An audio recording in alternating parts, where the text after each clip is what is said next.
औरत के ऐसे ढंग से घर का विनाश होता है, पति गरीब हो जाता है। नमस्कार दोस्तों, आपका स्वागत है हमारे चैनल अमृत ज्ञान में। आज हम एक महत्वपूर्ण विषय पर चर्चा करेंगे। औरत के ऐसे ढंग से घर का विनाश होता है, पति गरीब हो जाता है। यह एक ऐसी सच्चाई है जिसे अक्सर नजरअंदाज किया जाता है, लेकिन यह एक ऐसा मुद्दा है जिस पर ध्यान देना बहुत जरूरी है।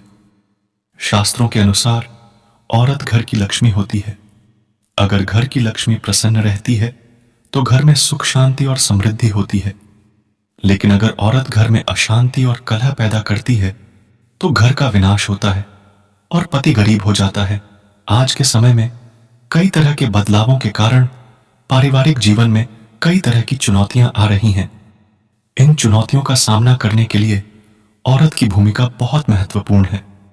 अगर औरत घर में समझदारी और सूझबूझ से काम लेती है तो वह घर को सुख शांति का स्थान बना सकती है।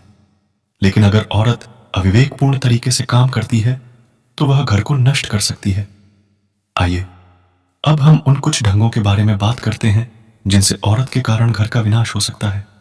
कलह और झगड़ा। घर में कलह और झगड़ा सबसे बड़ा कलह का कारण है। अगर औरत अपने पति से या घर के अन्य सदस्यों से हमेशा झगड़ा करती है तो घर में हमेशा तनाव बना रहता है। इससे घर में नकारात्मक ऊर्जा का संचार होता है और घर की सुख शांति छिन जाती है। 2. अविश्वास और शक। अविश्वास और शक भी घर के विनाश का कारण है। अगर औरत अपने पति पर बेवजह शक करती है या उस पर भरोसा नहीं करती है तो पति को अपमानित महसूस होता है। इससे पति और औरत के बीच दूरियां बढ़ती हैं और रिश्ते में दरार पड़ जाती है। 3. गृह कार्य में आलसीपन। गृह कार्य में आलसीपन भी घर के विनाश का कारण है।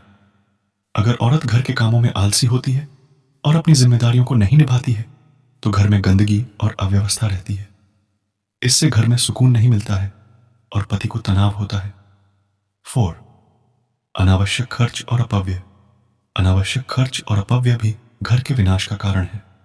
अगर औरत घर के खर्चों पर नियंत्रण नहीं रखती है और बेवजह चीजों पर पैसा खर्च करती है तो घर में आर्थिक तंगी होती है।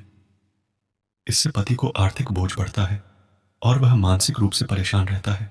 5. अनैतिक व्यवहार और अशांति।